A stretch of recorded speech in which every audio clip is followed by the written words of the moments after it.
Not necessarily. There's like 4 items I won't go through. But all of this is in order. So I'm going to go through all that first, and I'll do the other ones. Alright. Oral cavity. In the back of the oral cavity is the throat, or it's called the oral pharynx. Okay. The pharynx is Yeah. Then, at the back of the throat, as it moves down into the cavity, you have 2 channels here. You have the trachea and you have the esophagus.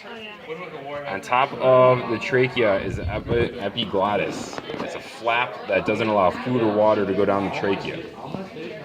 The trachea leads to the lungs. Okay, brings oxygen to the lungs, and then for respiration, here's your heart. The esophagus travels down to your stomach. Okay, so it brings the food down the throat to the stomach. This structure is your diaphragm. This large lobed structure is your liver. Hidden below the liver is your gallbladder, which is this right here. Or the probe. That's the gallbladder. Then you got the common bile duct, which bile is moved down this structure to the stomach and to large intestine. Bile helps break down food. So that's from the gallbladder? From the gallbladder, yep. Gallbladder produces the bile. Which is this one? Nope, gallbladder is this little deflated area. Okay. Okay, so this is the lobes of the liver. Now, at the top of the stomach, so right here underneath, right there, is where the esophagus and the stomach meet. There's a sphincter between them. A sphincter or a valve separates two things. At the top here is the cardioesophageal sphincter. So as food passes down, the sphincter is closed. When it opens or relaxes, then it can pass through into the stomach. This is the body of the stomach. Then we get into one of the tougher parts, which is the intestinal region. Stomach. Now we're going to get into the small intestine. Okay. So the small intestine starts here, goes down here, goes all the way to the large intestine, which is there. Okay. There are 3 major parts here that we have to know. Where does it start? Right here next to the stomach. So between the stomach and the first part of the small intestine, the duodenum, is this structure right here, called the pyloric sphincter. So as your food starts to build up inside the stomach, this is closed. When it's time to pass it into the small intestine, it opens up. Food then passes in.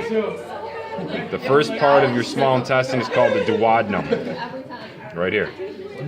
Then, the majority of your small intestine, which is all of this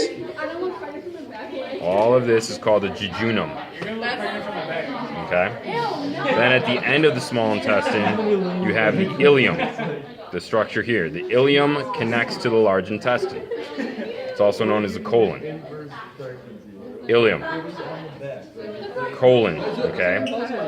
This fatty part right here is called the ileocecal valve.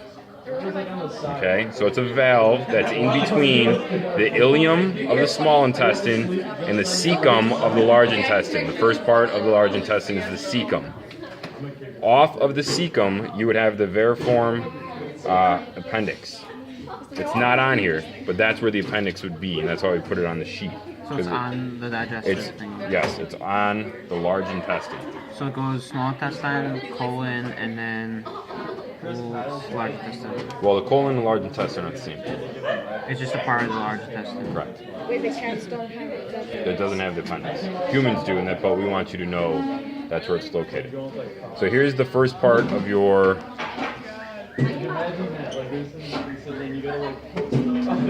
So here's your large intestine. It goes here and then down into there. The first part right here is the cecum.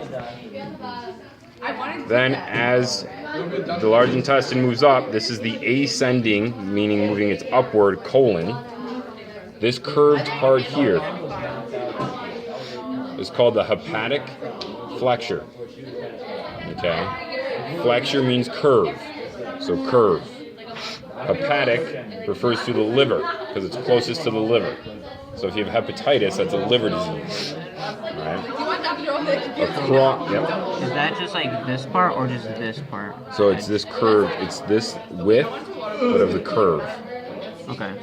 This part of the colon here is called the transverse colon because it goes across. Okay. Then we have the sigmoid colon, which is this part right here. Which is the lowest. Lowest. At the bottom you have the rectum.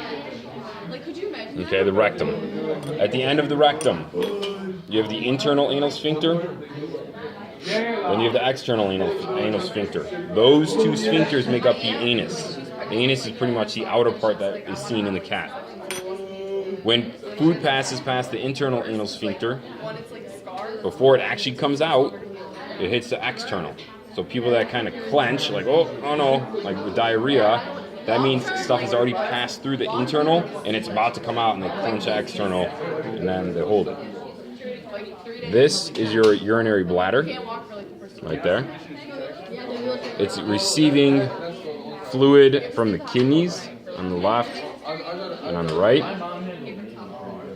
This is your spleen. The spleen is on the left side of the cat, right here. What does a spleen do? The spleen is for your immune system. Gets rid of blood cells, bacteria. Then this structure here, this is your pancreas. Actually, yours is actually out a little bit. This is your pancreas right there. Sorry. Is that small part? Yep, right there. That's all. Yep, it is. And it's very thin, too. So that has to do with like blood sugar, right? Mm-hmm. Yeah, your insulin. All right, that's it.